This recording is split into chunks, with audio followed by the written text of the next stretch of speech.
പ്രിയപ്പെട്ട സുഹൃത്തുക്കൾക്ക് നമസ്കാരം. ഓരോരുത്തരുടെയും ന്യായവും നീതിയും ഓരോന്നായിരിക്കും എന്നല്ലേ പറയുക. ഒരാൾക്ക് ശരിയെന്ന് തോന്നുന്നത് മറ്റൊരാൾക്ക് തെറ്റാവാം.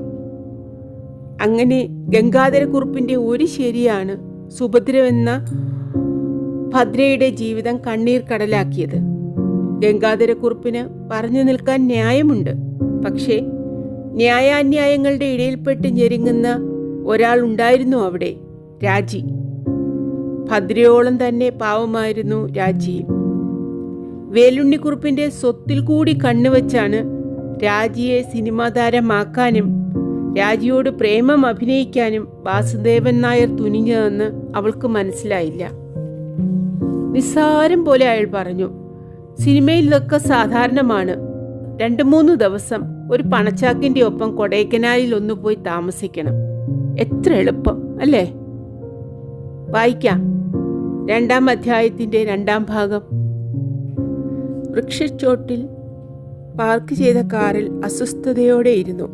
ഫോമുകൾ വാങ്ങിക്കാൻ പോയ മുത്തുവിനെ കാണാനില്ല. മടിയിലുള്ള കടലാസുകളിലേക്ക് കണ്ണയച്ചു. എല്ലാമുണ്ട്. മദിരാശിയിലെ licence, international licence, passport size ഫോട്ടോകൾ എല്ലാം എടുക്കാൻ ഓർമ്മിച്ചിട്ടുണ്ട്. എന്താ ഈ മുത്തുവിനെ കാണാത്തത്? മദിരാശിയിൽ ഈ വക സൊല്ലയൊന്നും അറിയേണ്ടി വന്നിട്ടില്ല. എല്ലാം നിമിഷം കൊണ്ട് സാധിച്ചു കിട്ടി. വാസുവേട്ടൻ പഠിപ്പിച്ചതും ലൈസൻസ് എടുത്തു തന്നതുമൊക്കെ വാസുവേട്ടനാണ്. 100 ജോലി തിരക്കുള്ള മനുഷ്യൻ തനിക്ക് വേണ്ടി സമയം ചെലവാക്കുന്നത് കണ്ടപ്പോൾ അത്ഭുതം തോന്നി. ഇൻസ്ട്രക്ടറെ വെച്ചാ പോരെ? വാസുവേട്ടന് പല ജോലി തിരക്കും ഇല്ലേ? വല്ലവരെയും വിളിച്ചേൽപ്പിച്ചാൽ അവൻ പണം പിടുങ്ങും, അത്ര തന്നെ. നല്ല നേരം നോക്കിയേ വരൂ താനും. വേഗം പഠിക്കണം. 1-2 സീനിലെങ്കിലും രാജി തന്നെ ഓട്ടിക്കാതെ പറ്റില്ല. ഇൻസ്ട്രക്ടറെ വെച്ചാൽ മതി എന്ന് പറഞ്ഞുവെങ്കിലും വാസുവേട്ടൻ പഠിപ്പിക്കുന്നതായിരുന്നു ഇഷ്ടം. സായാഹ്നങ്ങളിലാണ് എത്തുക. പുതുമ മായാത്ത ഫിയറ്റ് വണ്ടി അടയാറ് വഴിക്ക് പോവും. ആൾത്തിരക്കില്ലാത്ത ഏതെങ്കിലും റോഡിലെത്തിയാൽ സ്റ്റിയറിംഗ് തന്നെ ഏൽപ്പിക്കും. വാസുവേട്ടനും വീലിൽ പിടിക്കും. ചിലപ്പോൾ തൻ്റെ കൈ ചേർത്ത് പിടിച്ച് തിരിപ്പിക്കും. ചേർന്നാണ് ഇരിക്കുക. ആ ശരീരത്തിൻ്റെ ചൂട് തൻ്റെ സിരകളിലേക്ക് വ്യാപിക്കുമ്പോൾ കൈ വിറയ്ക്കും. സ്റ്റിയറിംഗ് അറിയാതെ വിട്ടും. പരിഭ്രമിക്കരുത് രാജി. കാറ് വഴിവക്കത്തെ കൊതുക്കിയിട്ട് തൻ്റെ തോളത്ത് കൈവയ്ക്കും. റിലാക്സ്, ഞാൻ ഒപ്പില്ലേ, പിന്നെന്താ പേടിക്കാൻ? ലോറി കടന്നു പോകുമ്പോൾ ഭയമായിരിക്കുന്നു. ഡോൺ വറി, അവനവൻ്റെ സൈഡ് കീപ്പ് ചെയ്താൽ മതി. സൈക്കിളുകാരെ സൂക്ഷിക്കണമെന്ന് മാത്രം. Come on, start once again. വലിയ ലോറികൾ കടന്നു പോകുമ്പോൾ ഞെട്ടിയിരുന്നുവെന്നത് ശരി തന്നെ. പക്ഷെ അതായിരുന്നില്ല ഉത്കണ്ഠയ്ക്ക് കാരണം. വാസുവേട്ടൻ്റെ സാന്നിധ്യമായിരുന്നു. അദ്ദേഹത്തിൻ്റെ ശബ്ദം കാതിൽ വീഴുമ്പോൾ കരളിലെന്തോ ചിറകിട്ടടിക്കും. സ്റ്റിയറിംഗ് വീലും ചേർത്ത് കൈ പിടിക്കുമ്പോൾ എഞ്ചിൻ്റെ തുടിപ്പ് ഞരമ്പുകളിലേക്ക് പകരും. ചോരയിലാകെ പടരും. അദ്ദേഹത്തിൻ്റെ ചൂടുള്ള നിശ്വാസം തോളത്തോ കവിളത്തോ ഏൽക്കുമ്പോൾ എല്ലുകൾ ഉരുകും. കണ്ണിൽ കാണുന്നതൊക്കെ സ്വപ്നം പോലെ തോന്നും. അപ്പോൾ ശ്രദ്ധ റോഡിലോ സ്റ്റിയറിംഗ് ഉറച്ചു നിൽക്കില്ല. അതായിരുന്നു കുഴപ്പം. തുറന്നു പറഞ്ഞാലോ എന്ന് പലപ്പോഴും ആലോചിച്ചു. ധൈര്യം വന്നില്ല. രക്ഷിതാവിൻ്റെ സ്ഥാനത്തുള്ള ആളാണ്. പ്രായവും. വാസുവേട്ടനാണെങ്കിൽ ഒന്നും അറിഞ്ഞതായി നടിക്കില്ല. ഹോ, എന്തൊരു കുറുക്കൻ! മരം മുട്ടിയായാലും അറിഞ്ഞിരിക്കും. പക്ഷേ വാസുവേട്ടന് യാതൊരു ഭാവഭേദവും ഉണ്ടാവില്ല. താൻ വെറും കുട്ടിയാണെന്ന മട്ടിലാണ് പെരുമാറുക. അതായിരുന്നു കൂടുതൽ അസഖ്യം. അരിശം തോന്നും. ഈ വാസുവേട്ടൻ എന്നെ മുതിർന്ന ആളായിട്ട് കണക്കാക്കിക്കൂടെ? ഒന്ന് ശ്രദ്ധിച്ചാലെന്താ? മനഃപൂർവ്വം ഇടിച്ചു താഴ്ത്താനാണോ ഇത്തിരി പെണ്ണായി കണക്കാക്കുന്നത്? അത്രത്തോളം ആലോചിക്കുമ്പോൾ ചിരി വരും. വാസുവേട്ടൻ സിനിമാ ലോകത്തിലെ മറ്റുള്ളവരെ പോലെ അല്ല. തറവാടിയാണ്. ഉയർന്ന സാൻമാർഗിക നിലവാരം പുലർത്തുന്ന ആളാണ്. എനിക്കൊരു ചീത്തപ്പേരും വരുത്തി വെക്കരുതെന്ന് നിർബന്ധമുണ്ട്. അനാവശ്യമായ അടുപ്പമൊന്നും പാടില്ലെന്ന് ഉറച്ചു വിശ്വസിക്കുന്ന ആളാണ്. മറ്റാരെങ്കിലും ആയിരുന്നെങ്കിൽ സ്റ്റുഡിയോവിൻ്റെ വാതിൽ തുറക്കും മുമ്പ് കിടപ്പുറയുടെ വാതിൽ തുറന്നേ ഒക്കൂ. വാസുവേട്ടൻ എത്രയോ വ്യത്യസ്തനാണ്. കണ്ടുമുട്ടിയത് ഭാഗ്യം, മഹാഭാഗ്യം. എന്നൊക്കെ കരുതി. ഹോ, എന്തൊരു ചെകുത്താൻ! എല്ലാം അഭിനയമായിരുന്നു. തൻ്റെ കണ്ണിൽ പൊടിയിടാൻ വേണ്ടി മര്യാദരാമൻ ചമഞ്ഞതാണ്. തന്നെ കൂടുതൽ ആകർഷിക്കാൻ വേണ്ടി അകൽച്ച നടിച്ചതാണ്. എല്ലാം ഒരു പോസ്. സിനിമാ ലോകം ആകെ തന്നെയും പോസുകളുടെ സമാഹാരമാണ്. വഞ്ചനയാണ് അംഗീകൃതമായ ആചാരം. വഞ്ചന! ഹോ, എന്തൊരു വഞ്ചന! ഇങ്ങനെയും മനുഷ്യരുണ്ടാകുമോ ദൈവമേ? ചക്കരപ്പന്തലിൽ തേന്മഴ ചൊരിയുന്ന വാക്കുകൾ പെരുമാറ്റവും, പക്ഷേ പൂച്ചിനകത്തുള്ളത് വെറും കാർക്കോടകത്തരം. കണ്ണിൽ ചോരയില്ലാതെ, നാണവും മാനവുമില്ലാതെ എങ്ങനെ പറയാൻ സാധിക്കുന്നു? സിനിമാ വേൾഡില് ഇതൊക്കെ കോമൺ ആണ്. ചുമ്മാ സ്റ്റാർ ആവാൻ ഒക്കില്ല. രാജിക്ക് വേണ്ടി ഞാൻ എത്ര കഷ്ടപ്പെട്ടു എന്നറിഞ്ഞുകൂടെ? ഇപ്പോൾ വേറെ നിവർത്തിയില്ല. അല്ലെങ്കിൽ ഉള്ളിൽ പൊട്ടിത്തെറിക്കും മുമ്പുള്ള വിറയൽ. അല്ലെങ്കിൽ എളുപ്പവഴിയുണ്ടല്ലോ. മുത്തച്ഛനോ അമ്മാമ്മനോ ഒരു എഴുത്തയക്കൂ. 1-2 ലക്ഷം അവർക്കൊരു പ്രോബ്ലം ആവില്ല. ഞാൻ പോയി കാണണമെങ്കിൽ മുത്തച്ഛനോ ശ്രീമാമയ്ക്കോ എഴുതുക. ദൈവമേ, ആലോചിക്കാനും കൂടി വയ്യ.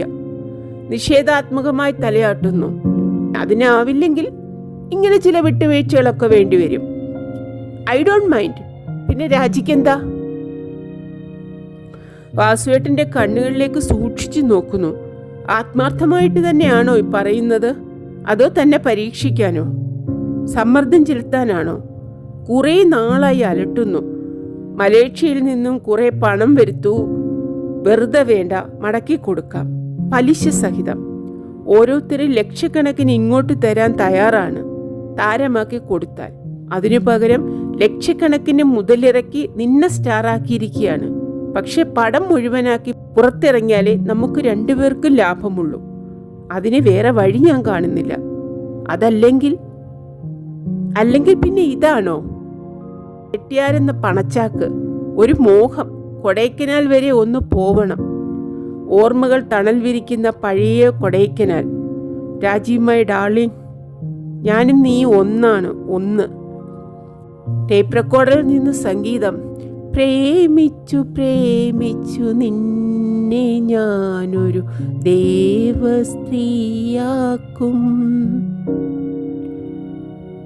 കേട്ടില്ലേ? അത് തന്നെയാണ് ഞാനും പറയുന്നത്. ദേവസ്ത്രീയാക്കുന്നു. ദേവസ്ത്രീ. മനുഷ്യസ്ത്രീയായി പോലും കണക്കാക്കാൻ തയ്യാറില്ലാത്തവരാണ് പ്രേമിക്കുന്നത്. പ്രേമിച്ച് ദേവസ്ത്രീയാക്കുന്നത്. കാടായ കാടൊക്കെ കതിർമണ്ഡപമാക്കുന്നത്. ഹോ! അല്ലെങ്കിൽ അതൊക്കെ വിശ്വസിച്ച താനാണ് കുറ്റക്കാരി. വാസുവേട്ടന് ആവശ്യം ദേവസ്ത്രീയല്ല, ദേവദാസിയെയാണ്. മനുഷ്യസ്ത്രീയെ ദേവസ്ത്രീയാക്കിയത് വേശ്യാസ്ത്രീയാക്കാൻ വേണ്ടി മാത്രമാണ്. അടുത്തു കൂടിയത് കുടുക്കിടാൻ വേണ്ടിയാണ്. മൂലധനത്തിനു വേണ്ടി, സൗകര്യം പോലെ പണയം വയ്ക്കാൻ. അതൊന്നും അറിയാതെ വാസുവേട്ടന്റെ പുഞ്ചിരിയിലും നാട്യത്തിലും മയങ്ങിയ താൻ എത്ര വലിയ മണ്ടി പെണ്ണാണ്. മരം മണ്ടി ആണോ? വാസ്തവത്തിലാണോ? ആണെങ്കിൽ ലോകത്തിലെ സമസ്ത സ്ത്രീകളും വിഡ്ഢികളാണ്. ആണുങ്ങളുടെ ചക്കരവാക്കിൽ മയങ്ങാത്ത പെണ്ണെവിടെയുണ്ട്? ആണുങ്ങളുടെ സ്നേഹം ക്ഷണികവും സ്വാർത്ഥപരവുമാണെന്ന് മനസ്സിലാക്കാതെ പ്രേമിക്കാനും ആരാധിക്കാനും പതിദേവത ചമയാനുമൊക്കെ വെമ്പുന്നവരല്ലേ സകലരും? പാവങ്ങൾ, കഥയറിയാതെ ആട്ടം കാണുന്ന പാവങ്ങൾ. അവരിലൊരുവൾ താനും. ബാഗ് തുറന്ന് കർച്ചീഫ് എടുത്ത് കണ്ണു തുടച്ചു. ചോദിക്കാതെ തന്നെ മുത്തു വിവരിച്ചു. റാണി ഷാപ്പിടാ പോയിരുന്നത്. രാജി ഫോം വാങ്ങിച്ച് തിരിച്ചും മറിച്ചും നോക്കി ബാഗ് തുറന്ന് പേനയെടുത്തു. അപ്പുറം കൊടുത്താ പോതും, മുത്തു പറഞ്ഞു. വീട്ടിലേ പോയി പില്ലപ്പ് പണ്ണലാം. ഇപ്പതേ വേല മുടിക്കലാം. അപ്പുറം ടെസ്റ്റിക്ക് വന്നാ പോതുമേ. ടെസ്റ്റ് ഗിസ്റ്റൊന്നും കിടയാത്. ഇന്റർനാഷണൽ ലൈസൻസ് ഇരിക്കേ ഉടനടി കൊടുത്തിടും. അപ്പടിയാ? ഫോം ഹാൻഡ് ബാഗിൽ വെച്ച് സാവധാനത്തിൽ പൂരിപ്പിച്ചു. കഴിഞ്ഞ തവണ ടൈപ്പ് ചെയ്തതിൽ ഒപ്പുവെക്കുകയേ വേണ്ടി വന്നുള്ളൂ. വായിച്ചു നോക്കിയത് കൂടിയില്ല. കരാർ ഒപ്പിട്ടപ്പോഴും 2 പടത്തിനും കൂടി നിബന്ധനയുണ്ട്. പോയി കേസ് കൊടുക്കട്ടെ. വരുന്നത് വരും, തിരിച്ചിനി അങ്ങോട്ടില്ല, അത് തീർച്ച. പൂരിപ്പിച്ചു കഴിഞ്ഞപ്പോൾ ഒപ്പിട്ടു. രാജേശ്വരി കുറുപ്പ്. രാജേശ്വരി നായർ എന്ന് ഒപ്പിട്ട് പഠിക്കാൻ തുടങ്ങിയതാണ്. കിട്ടിയ കടലാസിലെല്ലാം ഓരോരോ വിഡ്ഢിത്തം.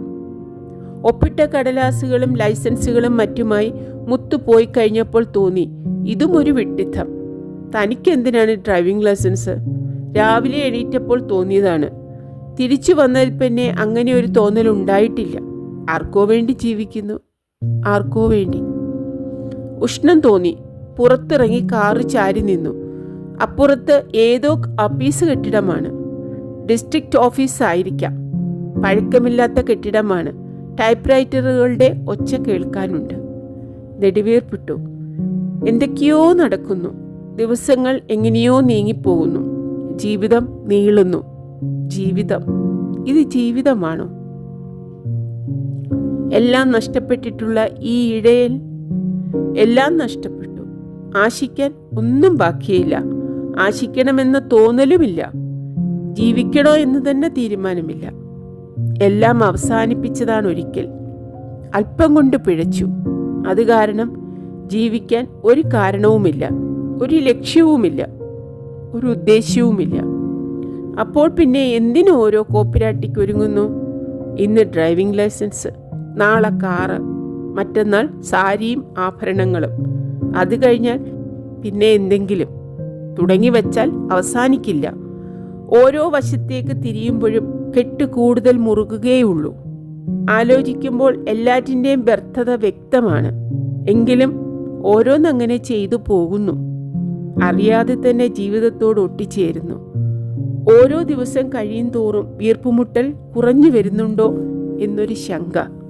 കാഞ്ചന ടീച്ചർ പറഞ്ഞത് ശരിയാണോ? കാലത്തിന് എല്ലാം മായ്ച്ചു കളയാൻ സാധിക്കുമോ? ഒരുപക്ഷെ സാധിച്ചേക്കാം. എന്നാലും താൻ സമ്മതിക്കില്ല. വേദനയിൽ നീറി മരിക്കണം. ഒരിക്കലും ഇതൊന്നും മറന്നുകൂടാ, മറക്കാൻ അനുവദിച്ചുകൂടാ. താൻ അനുവദിച്ചില്ലെങ്കിലും വേദനയുടെ തീഷ്ണത താനേ കുറയില്ലേ? ഇവിടെ തിരിച്ചെത്തിയാൽ പിന്നെ കുറഞ്ഞിട്ടില്ലേ? കഴിഞ്ഞതൊക്കെ ആലോചിക്കുമ്പോൾ നെഞ്ഞത്ത് കുത്തിച്ചാവാനുള്ള ദുഃഖം തോന്നുന്നുണ്ടെന്നുള്ളത് ശരി തന്നെ. പക്ഷേ ആലോചന കുറഞ്ഞിട്ടില്ലേ? പണ്ടത്തെ പോലെ എല്ലായ്പ്പോഴും മുനിഞ്ഞിരിക്കുന്നില്ലല്ലോ. ഇടയ്ക്കെങ്കിലും ചിരിക്കാനും തുടങ്ങിയിട്ടില്ലേ? എന്താണ് ഇതിൻ്റെയൊക്കെ അർത്ഥം? ഏതാനും ആഴ്ച മുമ്പ് സെൻസർ ബോർഡുകാരെ പോലെ ഫിലിം വെട്ടിനുറുക്കാൻ വലിയ കത്രിക കയ്യിലെടുത്ത താൻ ഇപ്പോൾ ബോക്സ് ഓഫീസിന്റെ മുമ്പിൽ വന്ന് നിൽക്കുകയാണോ വീണ്ടും? ആരുടെയോ സംസാരം കേട്ടു. തിരിഞ്ഞു നോക്കി. 2 സ്ത്രീകൾ. ഒന്നൊരു മലായിക്കാരിയാണ്, മറ്റേത് തമിഴത്തി. കറുത്തു മെലിഞ്ഞ ചെറുപ്പക്കാരി.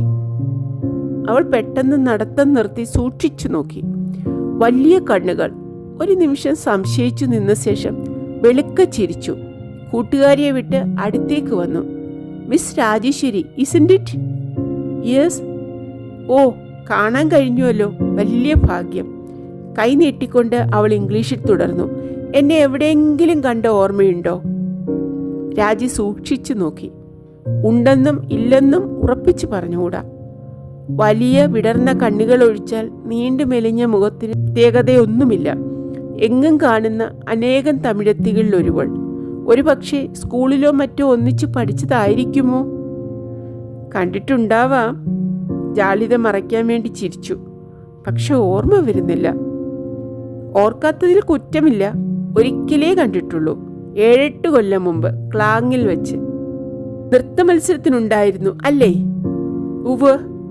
സമ്മാനം കിട്ടിയ കുട്ടിയാണോ? അതെ. സുശീല ചിരിച്ചു. 1ാം സമ്മാനം കിട്ടിയത് എനിക്കാണ്. എൻ്റെ പേര് സുശീല എന്നാണ്. സുശീല പഴനിവേൽ. ഇത് എന്നോടൊപ്പം ജോലി ചെയ്യുന്ന സാൽമയാണ്. ഹലോ സാൽമ. ഹലോ. സാൽമ കൈനീട്ടി. ഹലോ. മിസ് രാജേശ്വരി എന്താ ഇവിടെ കാത്തു നിൽക്കണത്? ഡ്രൈവർ അങ്ങേ ഓഫീസിലേക്ക് പോയിട്ടുണ്ട്, ഒരു ആപ്ലിക്കേഷൻ കൊടുക്കാൻ. ഡ്രൈവിംഗ് ലൈസൻസിനോ? അതെ. എന്നാൽ കുറച്ച് സമയമെടുക്കും. വരൂ, അകത്ത് കയറിയിരിക്കാം. വേണ്ട, ഡ്രൈവർ ഇപ്പോൾ എത്തും. വരൂന്നേ, ക്യാൻറ്റീനുണ്ട്, എന്തെങ്കിലും കുടിക്കാം. വേണ്ട, അങ്ങനെ പറഞ്ഞാൽ പറ്റില്ല. സുശീല കരം ഗ്രഹിച്ചു. വരൂ, 2 മിനിറ്റ് മതി. മിസ് രാജേശ്വരിയെക്കുറിച്ച് ഞങ്ങൾക്കൊക്കെ എന്തൊരു അഭിമാനമാണെന്നോ. വന്നിട്ടുണ്ട് എന്നറിഞ്ഞു. ഒന്ന് വന്ന് കാണണമെന്ന് വിചാരിച്ചിരിക്കുകയായിരുന്നു. പ്രത്യേകിച്ച് ഇന്ന് കാലത്ത് തിരൈമലരിൽ പടങ്ങൾ കണ്ടപ്പോൾ. കണ്ടില്ലേ? ഇല്ല, എൻ്റെ കയ്യിലുണ്ട്, പക്ഷെ വീട്ടിലാണ്, കൊണ്ടുത്തരാം. വേണ്ട, എനിക്ക് കിട്ടിയിട്ടുണ്ട്, നോക്കിയിട്ടില്ലാന്നേ ഉള്ളൂ. വരൂന്നേ. സുശീല നിർബന്ധിച്ചപ്പോൾ മനസ്സില്ലാ മനസ്സോടെ അനുഗമിച്ചു. എന്താ ഈ മുത്തുവിനെ കാണാത്തത്? തലൈമകൾ കഴിഞ്ഞ ആഴ്ച മദിരാശിയിൽ റിലീസ് ചെയ്തു അല്ലേ? ഉവ്വ്, വമ്പിച്ച വിജയമായിരിക്കും എന്നെനിക്ക് ഉറപ്പുണ്ട്. സുശീല ഉത്സാഹത്തോടെയാണ് പറയുന്നത്. റിലീസ് ആവുന്നതിന് മുമ്പേ തന്നെ നല്ല റിവ്യൂകൾ വന്നിരിക്കുന്നു. ഞാൻ ഇങ്ങോട്ട് പോട്ടോ? മലായിക്കാരി വരാന്തയിൽ കയറി ഇടത്തോട്ട് പോയി. ഇത് ഡിസ്ട്രിക്ട് ഓഫീസാണ്. മിസ് രാജേശ്വരിക്ക് അറിയില്ലേ? കഴിഞ്ഞ 2 കൊല്ലമായി ഞാൻ ഇവിടെയാണ് ജോലി നോക്കണത്. വീടെവിടെയാ? കോലാലംപൂർ. വരാന്ത ചുറ്റി വളഞ്ഞു പോകുമ്പോൾ രാജി ആപ്പീസിന്റെ ഉള്ളിലേക്ക് നോക്കി. മലായിക്കാരാണ് അധികം. 2-3 തമിഴന്മാരുമുണ്ട്. അവർ കണ്ണുകൾ വിടർത്തി തുറച്ചു നോക്കി. അതിൽ അസാധാരണമായി ഒന്നുമില്ല. ലേറുകൾ വന്നു വീഴുന്ന നോട്ടങ്ങൾക്കിടയ്ക്ക് ജീവിച്ചു പഠിച്ചു. താമരയിലയിൽ വീഴുന്ന മഞ്ഞുതുള്ളി പോലെ ഒന്നും ശരീരത്തിലേക്കില്ല, ഉരുണ്ടു പോയിക്കൊള്ളും. തലൈമകൾ അടുത്ത മാസം കോലാലംപൂർ റിലീസാവുമെന്ന് മലലിൽ എഴുതിയിട്ടുണ്ട്. ശരിയാണോ? അറിഞ്ഞുകൂടാ, ഞാൻ അന്വേഷിച്ചിട്ടില്ല. അതൊക്കെ ഇവിടുത്തെ ഡിസ്ട്രിബ്യൂട്ടേഴ്സിന്റെ ഇഷ്ടം പോലെയാണ്. ഇപ്പോൾ ഏതൊക്കെ പടത്തിലാണ് അഭിനയിക്കുന്നത്? ഒന്നിലുമില്ല. മടങ്ങി ചെന്നിട്ടേ തുടങ്ങുള്ളൂ അല്ലേ? മടങ്ങുന്ന കാര്യം തീരുമാനിച്ചിട്ടില്ല. അതെന്താ? 2 പടത്തിനു കൂടി കരാർ ഒപ്പിട്ടിട്ടുണ്ടെന്ന് റിപ്പോർട്ടുണ്ടായിരുന്നുവല്ലോ. എന്നെക്കുറിച്ച് എല്ലാം മനസ്സിലാക്കി വെച്ചിട്ടുണ്ടെന്ന് തോന്നുന്നു. രാജി ചിരിച്ചു. ഒപ്പിട്ടത് ശരിയാണ്, പക്ഷെ മിക്കവാറും പോകലുണ്ടാവില്ല. സിനിമാ ലോകം ആകപ്പാടെ എനിക്കിഷ്ടപ്പെട്ടില്ല. സുശീല അത് സംഭവ്യമാണോ എന്ന മട്ടിലൊന്ന് നോക്കി, പക്ഷെ ഒന്നും പറഞ്ഞില്ല. ക്യാൻറ്റീനിൽ കയറി ഒഴിഞ്ഞ ഒരു മൂലയിൽ സ്ഥലം പിടിച്ചു. മിസ് രാജേശ്വരിക്ക് എന്താ വേണ്ടത്? കാപ്പിയോ തണുത്തതോ? ഒരു കൊക്കക്കോല ആവട്ടെ. ശരി, ഞാനും അത് തന്നെ കുടിക്കാം. സുശീല ഓർഡർ കൊടുക്കാൻ കൗണ്ടറിലേക്ക് പോയി. ചെറിയ വൃത്തിയുള്ള ക്യാൻറ്റീൻ. തിരക്കില്ല. 2-3 മേശയിലെ ആൾക്കാരുള്ളൂ. മലായിക്കാരാണ്. 1-2 ചീനരും. അവർ തന്നെ കൗതുകത്തോടെ ഒന്ന് നോക്കിയതല്ലാതെ കൂടുതൽ ശ്രദ്ധിക്കുന്നില്ലെന്ന് കണ്ടപ്പോൾ ആശ്വാസം തോന്നി. അല്പം അസ്വസ്ഥതയും. നിരാശയിൽ ഇതല്ല. പുറത്തിറങ്ങുമ്പോഴേക്ക് കണ്ണുകളുടെ പുഷ്പവൃഷ്ടിയാണ്. താരമല്ലേ? മുഖം മിക്കവർക്കും പരിചിതമാണ്. പത്രങ്ങളിലും ചുവർ പരസ്യങ്ങളിലുമൊക്കെ പ്രത്യക്ഷപ്പെട്ടിട്ടുള്ളതാണല്ലോ. പുതുമുഖൻ രാജേശ്വരി. തന്നെ കാണുമ്പോൾ ആളുകൾ ആദ്യമൊന്ന് ശങ്കിക്കും. രാജേശ്വരി തന്നെയാണോ? സൂക്ഷിച്ചു നോക്കും. അതേന്ന് ബോധ്യം വരുമ്പോൾ ആരാധനാഭാവത്തോടെ അടുത്തേക്ക് വരും. അപ്പോഴേക്ക് അഭിമാനവും ആനന്ദവും തോന്നാറുണ്ട്. തലൈമകൾ ഇറങ്ങിക്കഴിഞ്ഞുവല്ലോ, ഇനി ആരാധകർ ഇരട്ടിക്കും. എഴുത്തുകൾ കുന്നുകൂടും. പുറത്തിറങ്ങിയാൽ ഓട്ടോഗ്രാഫ് ശേഖരിക്കുന്നവർ വളഞ്ഞിടും. ഒടുവിൽ ഷോപ്പിങ്ങിന് പോലും രഹസ്യമായി ഒളിച്ചു പോകേണ്ടി വരും. പത്മിനിയെയും സാവിത്രിയെയും ഒക്കെ പോലെ അങ്ങനെയൊരു കാലം സ്വപ്നം കണ്ട് നടക്കുകയായിരുന്നു. അപ്പോഴേക്കും എല്ലാം. അതോർക്കുമ്പോൾ ഇത്തിരി വിഷമം തോന്നാതെ ഇല്ല. അതൊക്കെ ഒരു രസമായിരുന്നു. ജനങ്ങളുടെ ആരാധന താൻ ഇഷ്ടപ്പെടുന്നുവെന്നത് സത്യമാണ്. തൻ്റെ വ്യക്തിത്വം പൂർണ്ണമാകാൻ അത് അത്യാവശ്യമാണെന്ന് വരെ തോന്നാറുണ്ട് ചിലപ്പോൾ. 2 കൈയിലും ഓരോ കുപ്പി കൊക്കക്കോലയുമായി എത്തിയ സുശീല ക്ഷമായാചനം ചെയ്തു. ഇത്ര ചെറിയ സ്ഥലത്തൊന്നും കയറി എന്തെങ്കിലും കഴിച്ചിട്ടുള്ള പരിചയം ഉണ്ടാവില്ല അല്ലേ? ചെറുതാണെങ്കിലും വൃത്തിയുണ്ടല്ലോ. ചില സ്റ്റുഡിയോവിലെ ക്യാൻറ്റീനുകൾ കണ്ടാൽ ഛർദ്ദിക്കും. ഞാൻ സ്റ്റുഡിയോവേ കണ്ടിട്ടില്ല. സുശീലയുടെ സ്വരത്തിൽ നിരാശ നിഴലിച്ചിരുന്നു. സിനിമയിൽ ചേരണമെന്നത് ഒരു കാലത്ത് എനിക്കും ആഗ്രഹമുണ്ടായിരുന്നു. എല്ലാവർക്കും ഉണ്ടാകുന്ന ആഗ്രഹമാണ്. പക്ഷെ ചേരാത്തത് നന്നായി. രാജി സുശീലയുടെ മുഖത്ത് നോക്കാതെ കൊക്കക്കോല കുടിച്ചു. പുറമേ നിന്ന് നോക്കുന്ന ഗ്ലാമർ അകത്ത് ചെന്നാലില്ല. ശരിയായ നരകമാണ് എന്നൊക്കെ കേട്ടിട്ടുണ്ട്. കുറേയൊക്കെ അതിശയോക്തിയല്ലേ? വാസ്തവത്തിൽ അങ്ങനെയാണോ? കുറേയൊക്കെ അതിശയോക്തിയാണെങ്കിലും കുറേയൊക്കെ സത്യവുമാണ്. സിനിമാ ലോകത്തിലെ ജീവിതം എന്തായാലും പനിനീർ പൂമത്തെ അല്ല. മിന്നുന്നതെല്ലാം പൊന്നല്ല എന്ന് പറയാറില്ലേ? സിനിമയെ സംബന്ധിച്ചിടത്തോളം അത് 101% ശരിയാണ്. എന്നാലും അത്രയ്ക്കൊക്കെ മോശമാവാനിടയില്ല. എന്നാണ് എനിക്ക് തോന്നുന്നത്. അല്ല, കുറച്ചൊക്കെ സഹിച്ചാലും അതിനും മാത്രമുള്ള നേട്ടമുണ്ടല്ലോ. രാജി എങ്ങനെയും വ്യാഖ്യാനിക്കാവുന്ന മട്ടിലൊന്ന് ചിരിച്ച് കൊക്കക്കോലയുടെ കുപ്പി നീക്കിവെച്ച് എഴുന്നേറ്റു. ശരി, ഇനി എനിക്ക് പോണം. നന്ദി. ഞാനാണ് നന്ദി പറയേണ്ടത്. സുശീലയും എഴുന്നേറ്റു. എന്നെ സംബന്ധിച്ചിടത്തോളം ഇതൊരു വലിയ ബഹുമതിയാണ്. പക്ഷെ ഇതുകൊണ്ടായില്ല. ഒരു ദിവസം സ്വൈരമായിരുന്ന് കുറേ നേരം വർത്തമാനം പറയണം, മിസ് രാജേശ്വരിക്ക് സൗകര്യമുള്ളപ്പോൾ. വിരോധമുണ്ടോ? വിരോധമോ? എന്തിന്? എപ്പോൾ വേണമെങ്കിലും ആകാമല്ലോ. ധാരാളം സമയമുണ്ട്. ഞാൻ ഇവിടെ തന്നെ ഉണ്ടാവും. ഔപചാരികമായി അങ്ങനെ പറഞ്ഞുവെങ്കിലും ഈ പെണ്ണ് വെറുതെ വന്ന് സ്വൈരം കെടുത്തരുതേ എന്നായിരുന്നു ഉള്ളിൽ. മറക്കാൻ ശ്രമിക്കുന്നതൊക്കെ ഓർമ്മിപ്പിക്കുകയേ ഉള്ളൂ. ഞാൻ ടെലിഫോൺ ചെയ്യാം. പോർച്ചിലൊരു കാറ് വന്നു നിന്നു. വാതിൽ തുറന്ന് ചെറുപ്പക്കാരിയായ ഒരു മലായി പെൺകിടാവ് പുറത്തിറങ്ങി. അങ്ങേയറ്റം പരിഷ്കാരത്തിലുള്ള വേഷമാണ്. പടപട എന്ന് ഒച്ചയുണ്ടാക്കിക്കൊണ്ട് ചവിട്ടുകല്ല് കയറി അകത്തേക്ക് പോയി. ഡിയോവിന്റെ മകളാണ്, സുശീല പറഞ്ഞു. ആരാ ഇപ്പോൾ ഡിയോ? എൻജെ ഗാഫർ അബ്ദുള്ള. വളരെ നല്ല മനുഷ്യനാണ്. ഹിന്ദുവായിരുന്നു, മതം മാറി മലായിക്കാരനായതാണ്. അദൃശ്യമായ കണ്ണാടി ചുമരിൽ തടഞ്ഞു വഴിമുട്ടിയതുപോലെ നിന്നുപോയി രാജി. അച്ഛൻ ആവണം. ഗാഫർ അബ്ദുള്ളമാർ അനേകമുണ്ടാവാം. പക്ഷേ മതം മാറിയ ഗാഫർ അബ്ദുള്ളമാർ അത്രയേറെ ഉണ്ടാവാനിടയില്ല. അതും ഡിസ്ട്രിക്ട് ഓഫീസർ. എന്തു പറ്റി? ഒന്നുമില്ല. രാജി യാന്ത്രികമായി മുന്നോട്ട് നീങ്ങി. ചെരുപ്പിന്റെ വാറ് അഴിഞ്ഞുവോ എന്ന് ശങ്ക തോന്നി. അച്ഛൻ ഇവിടെ തഞ്ചോങ് ബസാറിൽ. അച്ഛന്റെ മകളാണ് പടപട എന്ന് കയറിപ്പോയത്. പോർച്ചിലേക്കും പോർച്ചിനപ്പുറത്തുള്ള മുറിയിലേക്കും ഒന്ന് തിരിഞ്ഞു നോക്കാതിരിക്കാൻ കഴിഞ്ഞില്ല. കാർ ഗേറ്റിലേക്ക് നീങ്ങിയപ്പോൾ മുത്തു അഭിമാനത്തോടെ പറഞ്ഞു, ഇതോ ലൈസൻസ്. ഉടനടി മുടുത്തത് വേലൈ. എപ്പിടി ചിന്നമ്മ? ഗുഡ്. അത് വാങ്ങി തുറന്നു നോക്കുക കൂടി ചെയ്യാതെ ബാഗിലിട്ടു. Post office. ഗേറ്റ് കടന്നപ്പോൾ അവൾ ചില്ല് താഴ്ത്തി സീറ്റിൽ ആലസ്യത്തോടെ ചാഞ്ഞിരുന്നു. കായലിൽ നിന്നുള്ള തണുത്ത കാറ്റ് ഉന്മേഷം നൽകുന്നതായിരുന്നു. പക്ഷേ ശ്വാസം മുട്ടിക്കുന്ന നേരിയ കിതപ്പ് മാറുന്നില്ല. അച്ഛൻ ഇവിടെ? തീരെ പ്രതീക്ഷിക്കാത്തതാണ്. അതുകൊണ്ട് ഞെട്ടൽ ശക്തിമുക്തായിരുന്നു. അച്ഛൻ എവിടെയാണെന്ന് പതുക്കെ അന്വേഷിച്ച് കണ്ടുപിടിക്കണമെന്ന് ഒരാലോചന അവ്യക്തമായി മനസ്സിലുണ്ടായിരുന്നു. ഇവിടെ തന്നെ ഉണ്ടാകുമെന്ന് സ്വപ്നത്തിൽ പോലും കരുതിയില്ല. ഒടുക്കം എഴുത്തെഴുതിയ കാലത്ത് കോലാസലാങ്കൂറിലോ മറ്റോ ആയിരുന്നു. പിന്നെ എവിടേക്കാണ് മാറ്റമായി പോയതെന്നറിഞ്ഞില്ല. അന്വേഷിച്ചുമില്ല. സുകുമാമയാണ് അച്ഛൻ്റെ വൃത്താന്തം വല്ലതും എഴുതുക പതിവ്. മറ്റാരും എന്തെങ്കിലും സൂചിപ്പിക്കുക പോലും പതിവില്ലല്ലോ. അതെന്തോ ആവട്ടെ. ഇനിയോ? അച്ഛനെ പോയി കാണണോ? വേണ്ടേ? വേണ്ട. എന്തിന്? പക്ഷെ വേണ്ടെന്ന് വെച്ചാലും കണ്ടുമുട്ടിയേക്കും. ഇത്രയും ചെറിയ പട്ടണമല്ലേ, എവിടെയെങ്കിലുമൊക്കെ വെച്ച് കാണും. കാണുന്നത് സന്തോഷം തന്നെ. പക്ഷെ മറ്റുള്ളവരുടെ പ്രതികരണം? അച്ഛൻ എല്ലാവരുടെയും കണ്ണിൽ ചതുർത്ഥിയാണല്ലോ. അപ്പോൾ അച്ഛനുമായി സമ്പർക്കം സ്ഥാപിച്ചാൽ കുഴപ്പമാവുമോ? ബന്ധങ്ങൾ കെട്ടുപിണയുമോ? അന്തരീക്ഷം കലങ്ങുമോ? എല്ലാവർക്കും ശ്വാസം മുട്ടൽ.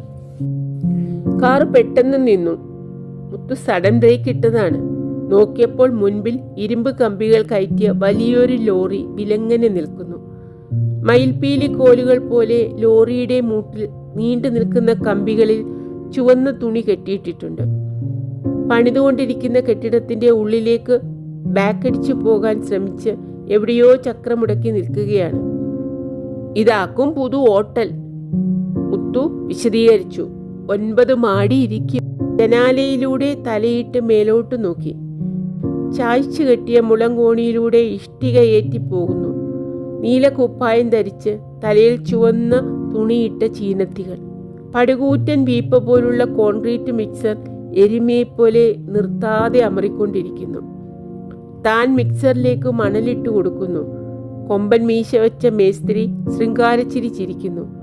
അങ്ങുമിങ്ങും നോക്കി കവളത്ത് വിരലുകൊണ്ട് സ്പർശിക്കുന്നു. മണൽച്ചട്ടി താഴെയിട്ട് കൈയോങ്ങി അടിക്കുന്നു. കട്ട്. ശരിയാകലേ. 1 more ടേക്ക്. റിലീസായി. കഴിഞ്ഞ ആഴ്ച വിജയമായിരിക്കുമോ ആവോ. ഓ, എന്തിനു ഉത്കണ്ഠ കൊള്ളുന്നു? രാജി വീണ്ടും സീറ്റിൽ ചാരിയിരുന്നു. നല്ല ചൂട്. പിറകിലെ ചില്ലിലൂടെ നോക്കി. പിന്നിൽ 5-6 കാറുകളുണ്ട്. ഡിസ്ട്രിക്ട് ഓഫീസിന്റെ ഗേറ്റ് അകലെ കാണാം. അച്ഛൻ കണ്ടാൽ ഇപ്പോൾ എങ്ങനെയായിരിക്കുമോ ആവോ. കുറെ കൂടി പ്രായം തോന്നിക്കുമായിരിക്കും. ഇപ്പോൾ ആലോചിച്ചു നോക്കുമ്പോൾ മനസ്സിലാവുന്നുണ്ട്, അച്ഛന് പണ്ടേ തന്നെ ഉള്ളതിലേറെ പ്രായം തോന്നിച്ചിരുന്നു. എന്തോ ദുഃഖമുള്ളതുപോലെയും തോന്നിയിരുന്നു. എന്താവാൻ ദുഃഖത്തിന് ഹേതു? തന്നെയും അമ്മയും ഉപേക്ഷിച്ച് പോയതാവില്ല. ഇഷ്ട സ്ത്രീയോടൊന്നിച്ച് ജീവിക്കാനാണല്ലോ പോയത്.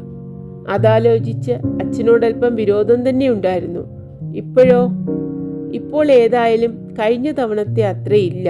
കഴിഞ്ഞ തവണ കാണണമെന്നു കൂടി തോന്നിയില്ല. കാര്യങ്ങളൊക്കെ ഇതംപ്രഥമമായി മനസ്സിലാക്കിയ സന്ദർഭമായിരുന്നു. അതിനു മുമ്പ് മനസ്സിലാവുന്ന പ്രായമായിരുന്നില്ല കഴിഞ്ഞ പ്രാവശ്യം. പക്ഷേ ഞാനില്ല സുകുമാമേ. വൈ, എല്ലാ തവണ വരുമ്പോഴും കാണാറുള്ളതല്ലേ, അച്ഛൻ പ്രത്യേകം പറഞ്ഞിട്ടുണ്ട്. മൗനം പൂണ്ട് നിൽക്കുന്നു. കാണാൻ മടിയുണ്ട്, അതേസമയം കാണണമെന്നുണ്ട്. കണ്ടാൽ പൊട്ടിക്കരഞ്ഞേക്കുമെന്ന് പേടി. വാത്സല്യത്തോടെയുള്ള പെരുമാറ്റം ഇഷ്ടമാണ്. പക്ഷേ ദുഷ്ടൻ എന്ന വിചാരം മനസ്സിൽ കടന്നുകൂടി കഴിഞ്ഞിരിക്കുന്നു. അച്ഛനെ ചീത്ത മനുഷ്യനായി കാണാൻ തുടങ്ങിയിരിക്കുന്നു. വേലക്കാരിയായിരുന്ന നാരണം മലായിക്കാരിക്ക് വേണ്ടി അമ്മ ഉപേക്ഷിച്ചതല്ലേ. ഏതായാലും പോണ വഴിക്ക് വീട്ടിൽ വാ. അച്ഛനോട് ഞാൻ വരാൻ പറയാം. ഇഷ്ടമില്ലെങ്കിൽ നേരിട്ട് കാണണ്ട. പക്ഷെ സുകുമാമയ്ക്ക് തോന്നുന്നത് വിട്ടിത്തമൊന്നും കാണിക്കരുതെന്നാണ്. തലയാട്ടുന്നു. സുകുമാമ പറഞ്ഞാൽ അനുസരിക്കാതിരിക്കാൻ പറ്റില്ല. അച്ഛനെ കണ്ടിട്ടുള്ളതൊക്കെ സുകുമാമയുടെ വീട്ടിൽ വെച്ചാണ്. ക്ലാങ്ങിൽ വെച്ച് ആദ്യമായി കണ്ട ശേഷം 4-5 തവണ കൂടി കണ്ടിട്ടുണ്ട്. അച്ഛന് തന്നോടുള്ള വാത്സല്യം കൂടി വരികയാണെന്ന് തോന്നും. പക്ഷെ തനിക്ക് അടുക്കാൻ മടിയായിരുന്നു. മടിയെന്നല്ല, പേടിയെന്നാണ് പറയേണ്ടത്. മുത്തച്ഛനെങ്ങാൻ അറിഞ്ഞാൽ.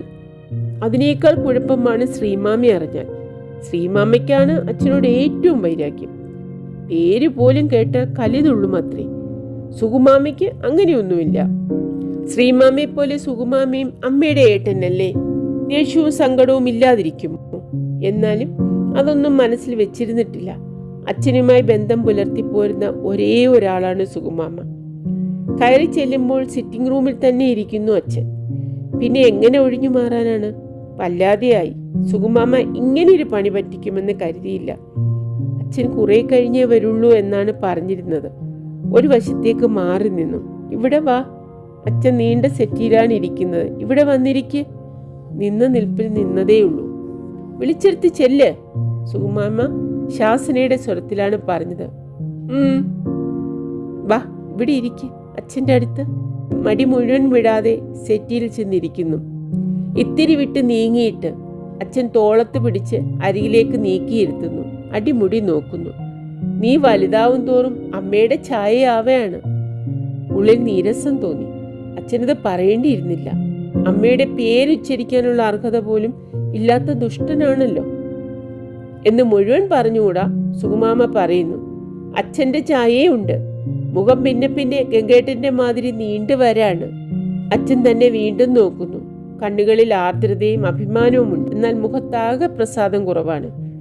നാളെ പ്ലെയിൻ എപ്പോഴാ? 4 മണിക്ക് സിംഗപ്പൂർക്ക്. അവിടുന്ന് 8 o'clock രാത്രി 10-11 മണിയാവും മദ്രാസിലെത്തുമ്പോൾ അല്ലേ? ഇനി എത്ര കൊല്ലമുണ്ട് കോഴ്സ്? 2 കൊല്ലം. നീ ഇനി അച്ഛൻ എഴുതില്ലേ? മൗനം. എഴുതില്ലെന്ന് ഉറപ്പിച്ചിരിക്കുകയാണ്. ഇങ്ങനെ ഒരു അച്ഛന് എന്തിനാണ് എഴുതുന്നത്? ഈ വാത്സല്യമൊക്കെ വെറും കാട്ടിക്കൂട്ടിലല്ലേ? അച്ഛൻ ഇപ്പോൾ കോലാസലാങ്കൂറിലാണ്. അച്ഛൻ പോക്കറ്റിൽ കൈയിട്ട് മേൽവിലാസം കുറിച്ച് ഒരു കടലാസ് എടുത്തു തരുന്നു. ഈ അഡ്രസ്സിൽ എഴുതിയാൽ മതി. മൗനം. എഴുതില്ലേ? ഗത്യന്തരമില്ലാത്തതുകൊണ്ട് തലയാട്ടുന്നു. എനിക്കറിയാം നീ ഇപ്പോൾ കുട്ടിയല്ലാന്ന്. കാര്യങ്ങളൊക്കെ മനസ്സിലാവുന്ന പ്രായമായി. അച്ഛൻ നെടുവീർപ്പിടുന്നു. നിന്റെ മനസ്സിലെന്താ ഉള്ളതെന്ന് അച്ഛനറിയില്ല. എന്നാലും അച്ഛന് നിന്നെ ജീവനാണ്. അത് നീ മനസ്സിലാക്കണം. കരച്ചിൽ വരുന്നു. അതേസമയം ഉള്ളിൽ പുകഞ്ഞു കയറുകയും. ജീവനാണ്, അത് പറയുന്നത് കേൾക്കാനൊരു സുഖം. പക്ഷെ പറച്ചിൽ മാത്രമല്ലേ, ജീവനായിരുന്നെങ്കിൽ ഇങ്ങനെ ആയിരുന്നിരിക്കുമോ? കുറച്ചു നേരം മൗനമായിരുന്ന ശേഷം അച്ഛൻ കീശയിൽ നിന്ന് നീണ്ട ഒരു പാക്കറ്റ് എടുക്കുന്നു. പൊതിയഴിച്ച് വെൽവെറ്റ് പെട്ടി കയ്യിൽ തരുന്നു. ഇന്നാ. താൻ കൈ പിൻവലിക്കുന്നു. വാച്ചാണെന്ന് പെട്ടി കണ്ടാലേ അറിയാം. ഇപ്പോഴൊരു വാച്ചിന്റെ ആവശ്യമില്ല. ഉണ്ടെങ്കിൽ തന്നെയും അച്ഛൻ്റെ കയ്യിൽ നിന്ന് വേണ്ട. അച്ഛൻ പെട്ടി തുറക്കുന്നു. കൈ ഇങ്ങോട്ട് കാട്ട്. വേണ്ട അച്ഛാ. കൈ ഇങ്ങോട്ട് കാട്ട്. അച്ഛൻ ഇടത്തെ കൈ പിടിച്ച് കെട്ടിയിരുന്ന വാച്ച് അഴിക്കുന്നു. ഇത് പഴയതായില്ലേ? പുതിയതൊന്ന് കെട്ടി നോക്ക്. അത്ര പഴയതൊന്നുമല്ല. 2 കൊല്ലം മുമ്പ് വാങ്ങിച്ചതാണ്. ഭംഗിയുള്ള ലോഞ്ചിൻസ്. ശ്രീമാമയുടെ കൂടെ സിംഗപ്പൂരിലെ നോർത്ത് ബ്രിഡ്ജ് റോഡിൽ പോയി സ്വയം തിരഞ്ഞെടുത്തതാണ്. വെക്കേഷന് വന്ന് മടങ്ങിപ്പോകുന്ന അവസരത്തിൽ അച്ഛൻ പുതിയ വാച്ച് എടുത്ത് കയ്യിൽ കെട്ടിച്ചു. ഭംഗിയുള്ളത് തന്നെ. വില പിടിച്ചതാണെന്ന് ഒറ്റ നോട്ടത്തിലേ അറിയാം. സ്വർണ്ണച്ചങ്ങലയും. കെട്ടിക്കാണാൻ അന്തസ്സുണ്ട്. എന്നാലും ഒരു കോച്ചൽ. സുകുമാമയെ നോക്കുന്നു. സുകുമാമ സ്വീകരിച്ചോ എന്ന് തലകൊണ്ട് ആംഗ്യം കാണിക്കുന്നു. ശരിക്ക് കെട്ട്. യാന്ത്രികമായി അച്ഛനെ അനുസരിക്കുന്നു. നോക്കട്ടെ. കൈ നീട്ടിക്കൊടുത്തു. അച്ഛൻ കുറെ നേരം കയ്യിലേക്ക് നോക്കിക്കൊണ്ടിരുന്നു. പിന്നെ തൻ്റെ മുഖത്തേക്കും. കണ്ണുകൾ ഈറനായി. നിനക്ക് പ്രത്യേകിച്ച് എന്തെങ്കിലും ആവശ്യമുണ്ടെങ്കിൽ അച്ഛൻ എഴുതിക്കോ. നിന്റെ മുത്തച്ഛനും ശ്രീമാമയും ഒക്കെ നിനക്ക് എന്താ വേണ്ടതെന്ന് വെച്ചാൽ ചെയ്യും. അവർക്കാണെങ്കിൽ വേണ്ടതിലധികം കഴിവുമുണ്ട്. അതറിയാഞ്ഞിട്ടല്ല. എന്നാലും കൂടുതൽ പറയാൻ കഴിയാത്തത് കൊണ്ടാവണം അച്ഛൻ പാതിക്ക് നിർത്തി. അത് വലിയൊരു ആശ്വാസമായി. അല്ലെങ്കിൽ താൻ തീർച്ചയായും കരഞ്ഞുപോയേനെ. സുകുമാമയുടെ വീട്ടിൽ നിന്നിറങ്ങിയതും ആദ്യം ചെയ്തത് പുതിയ വാച്ച് അഴിച്ച് പഴയത് തന്നെ കെട്ടുകയാണ്. ശ്രീമാമ കണ്ടാൽ ചോദിക്കുമെന്ന ഭയം മാത്രമല്ല, അച്ഛൻ തന്ന വാച്ച് കെട്ടിക്കൊണ്ടിരിക്കുന്നത് വിമ്മിഷ്ടമായിരുന്നു. പ്രശ്നം വാച്ചിൻ്റെ അല്ല, അച്ഛനും മകളും തമ്മിലുള്ള ബന്ധത്തിൻ്റെയാണ്. എന്താണ് ബന്ധത്തിൻ്റെ സ്വഭാവം? അമ്മയും തന്നെയും വലിച്ചെറിഞ്ഞ് മറ്റൊരു സ്ത്രീയുടെ പുറകെ പോയ ഒരാളെ വത്സല പിതാവായി കാണാൻ സാധ്യമാണോ? അത്ര കൊഴുപ്പുണ്ടോ രക്തബന്ധത്തിന്? ദുഷ്ടൻ. അന്ന്. ഇന്നങ്ങനെ തോന്നുന്നില്ല. ഏതായാലും അത്ര ശക്തിയായി തോന്നുന്നില്ല. കുറച്ചൊക്കെ അച്ഛനെ മനസ്സിലാക്കാൻ സാധിക്കുന്നുണ്ട്. ഒരതിർത്തി വരെ. സ്നേഹത്തിൻ്റെ അത്ഭുതകരമായ മാന്ത്രിക ശക്തി സ്വയം അനുഭവിച്ചറിഞ്ഞത് കൊണ്ടാവാം സ്നേഹിച്ച സ്ത്രീയെ, അതും തീരെ പാവപ്പെട്ട ഒരു സ്ത്രീയെ, കൈവെടിയാതിരുന്ന അച്ഛനെ അഭിനന്ദിക്കുകയാണ് വേണ്ടത്. സ്വാദ് നോക്കി വലിച്ചെറിയുന്നവരുടെ ലോകത്തിൽ ഇങ്ങനെയും ഒരു പുരുഷൻ. പക്ഷെ അഭിനന്ദിക്കാനും വയ്യ. ഇങ്ങേപ്പുറത്ത് വലിയൊരു തെറ്റ് ചെയ്തിരിക്കുന്നു.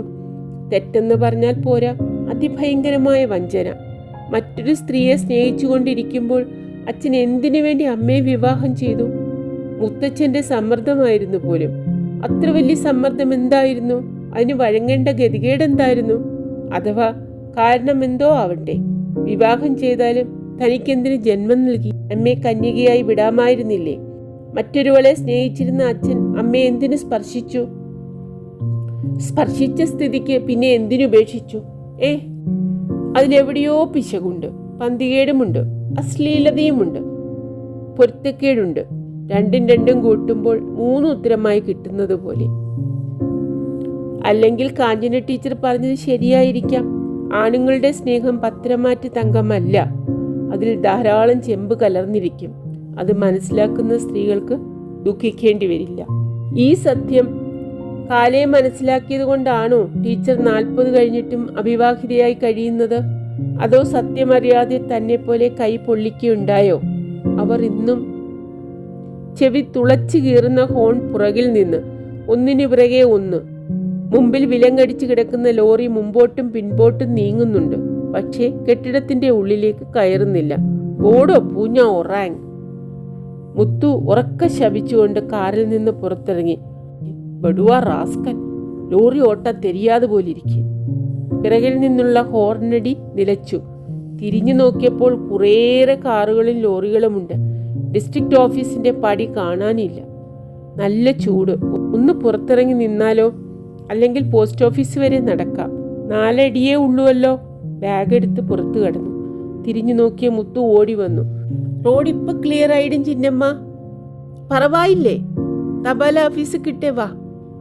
ശരി, നല്ല വെയിലുണ്ട്. പക്ഷേ കടലിൽ നിന്ന് വീശുന്ന നല്ല കാറ്റുമുണ്ട്. തണുത്ത കാറ്റ്. നടക്കുമ്പോൾ ഉന്മേഷം തോന്നി. ലോറിയുടെ പിന്നിൽ നീണ്ടു തൂങ്ങിക്കിടക്കുന്ന കമ്പികളെ ഒഴിഞ്ഞുമാറി ജാലാൻ സുൽത്താനിലൂടെ നടന്നു. ഹോട്ടൽ കെട്ടിടം ഉയരുന്ന സ്ഥലത്ത് പണ്ട് എന്തായിരുന്നു? കാർ റിപ്പയർ ഷോപ്പായിരുന്നുവോ? ഓർമ്മ വരുന്നില്ല. തെരുവിൽ തിരക്കുണ്ട്. ഒരു വശത്തുകൂടെ ഒതുങ്ങി നടന്നു. അള്ളൂരിൽ നിന്ന് അസഖ്യമായ ദുർഗന്ധം ഉയരുന്നുണ്ട്. ആരുടെയോ മേത്ത് ചെന്നു മുട്ടി. മധ്യവയസ്കനായ ഒരു ചീനനാണ്. കൈവിരൽ തുമ്പിൽ കൊച്ചു മകളുണ്ട്. മകളുടെ കയ്യിൽ വീർപ്പിച്ച ബലൂണും. സോളി. ചീനൻ ക്ഷമായാചനം ചെയ്തു. വെലി സോളി. മകൾ കൊച്ചരിപ്പല്ലുകൾ കാട്ടിച്ചിരിച്ചു. മനസ്സിന്റെ ഉള്ളിൽ എവിടെയോ അവ്യക്തമായൊരു നൊമ്പരം. കുട്ടിയോട് അസൂയ തോന്നുന്നു. ഇങ്ങനെ അച്ഛൻ്റെ കൈപിടിച്ച് ബലൂണും പറപ്പിച്ച് തെരുവിൽ നടക്കാൻ ഒരിക്കലും യോഗമുണ്ടായിട്ടില്ല ഈ പ്രായത്തിൽ. അച്ഛൻ എവിടെയാ അമ്മേ? ഓരോ തവണ ചോദിക്കുമ്പോഴും അമ്മ ഇത്രമാത്രം വേദനിച്ചിരിക്കും. പാവോ അമ്മ ഇന്നും അച്ഛനെ ഓർത്ത് നെടുവീർപ്പിട്ടുകൊണ്ടിരിക്കുന്നു. അതാണ് മനസ്സിലാവാത്തത്. ഇങ്ങനെ വഴിയിൽ ഇട്ടെറിഞ്ഞു പോയ ഒരാളെക്കുറിച്ച് എപ്പോഴും ചിന്തിക്കുക. മറ്റു വല്ലവരുമായിരുന്നെങ്കിൽ എന്നേ അച്ഛനെ ചിലവെഴുതി തള്ളിയേനെ. വേറെ വിവാഹം പോലും കഴിച്ചേനെ. മുത്തച്ഛൻ വളരെ വളരെ നിർബന്ധിച്ചതാണത്രേ. അമ്മ ഇളകിയില്ല പോലും. പറഞ്ഞിരിക്കും, രണ്ടാമതൊന്നെനിക്ക് വേണ്ട, നീ ഇങ്ങനെ ശാഠ്യം പിടിക്കരുത് ഭദ്രേ. മുത്തച്ഛൻ നിർബന്ധിച്ചിരിക്കും. വിഡ്ഢിത്തമാണ് നീ കാണിക്കുന്നത്. അമ്മ മൗനം. അവൻ്റെ കൊള്ളരുതായ്മ കൊണ്ട് അവൻ പോയി. പോട്ടെ, അത് വിചാരിച്ച് നിന്റെ ജീവിതം നശിപ്പിക്കണോ? അമ്മ തേങ്ങുന്നു. കരയാതെ ഞാൻ പറയണത് കേക്ക്. 23 വയസ്സിൽ ജീവിതം അവസാനിക്കുന്നില്ല. നിന്റെ ദുഃഖത്തിന് ഉത്തരവാദി ഞാനാണ്. എനിക്കൊരു മണ്ടത്തരം പറ്റി. അതിൻ്റെ ശിക്ഷ അനുഭവിക്കേണ്ടത് നീയല്ല. നീ സന്തോഷമായിട്ടിരിക്കണ കാണണം എന്നാണ് എൻ്റെ ആശ. അമ്മ ഗദ്ഗതം ചെയ്യുന്നു. എനിക്കിതാണ് സന്തോഷം. അമ്മയും പറയുന്നത് ഇത് തന്നെയാണ്. അതിൻ്റെ മുന്നിൽ മുത്തച്ഛൻ മൗനിയാവാതെ തരമില്ല. അമ്മമ്മയുടെ 2ാം വിവാഹം എവിടെയാണ് ചെന്ന് കലാശിച്ചതെന്ന് മുത്തച്ഛൻ അറിയാമല്ലോ. എത്ര സ്നേഹത്തോടെയാണ്, എത്ര നല്ല ഉദ്ദേശത്തോടെയാണ് മുത്തച്ഛൻ അമ്മമ്മയെ സ്വീകരിച്ചത്. വിധവയായി തീർന്നിരുന്ന അമ്മമ്മയും എത്ര പ്രതീക്ഷകളോടെ ആയിരിക്കും സമ്മതിച്ചത്. എന്നിട്ട് എന്തായി? ദാമ്പത്യം ഒരു കെട്ടുകഥയായി അവശേഷിച്ചു. വെറുമൊരു കെട്ടുകഥ. അതുപോലെ അമ്മമ്മയുടെ ഉദാഹരണം കൺമുമ്പിലുള്ളപ്പോൾ അമ്മ ആ തെറ്റ് ആവർത്തിക്കുമെന്ന് മുത്തച്ഛൻ കരുതിയത് വിഡ്ഢിത്തമല്ലേ? അമ്മമ്മ ചെയ്തത് വാസ്തവത്തിൽ തെറ്റായിരുന്നില്ല. 2-3 കുട്ടികളെ പുലർത്തേണ്ട ഭാരം. യാതൊരു ഗതിയുമില്ല. തോട്ടത്തിൽ നിന്നിറങ്ങിക്കൊടുക്കണം. നാട്ടിലേക്ക് തിരിച്ചു പോയാൽ താങ്ങാൻ ആരുമില്ല. മുത്തച്ഛനാണെങ്കിൽ നല്ലൊരു മനുഷ്യനും. അപ്പോൾ മറ്റൊന്നും ആലോചിക്കാൻ ഉണ്ടായിരുന്നില്ല.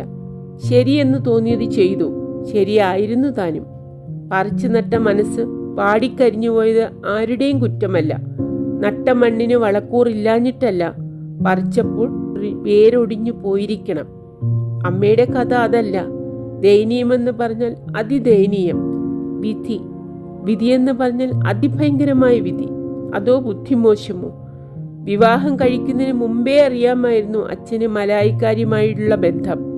എന്നിട്ട് സമ്മതിച്ചു. എന്തുകൊണ്ട്? മുത്തച്ഛൻ നിർബന്ധിച്ചത് കൊണ്ടാണോ? അച്ഛനെ തിരുത്തിയെടുക്കാമെന്ന് തോന്നിയത് കൊണ്ടോ? അതോ ഒന്നും അറിഞ്ഞിരുന്നില്ലെന്നുണ്ടോ? സത്യം അറിഞ്ഞുകൂടാ. അമ്മയുടെ വായിൽ നിന്ന് ഒരൊറ്റ വാക്കുപോലും പുറത്തു വരില്ല. വാസ്തവത്തിൽ തൻ്റെ സ്ഥിതിയാണ് കഷ്ടാൽ കഷ്ടതരം. അമ്മമ്മ കുറെ കാലം ദാമ്പത്യ സുഖം അനുഭവിച്ചു.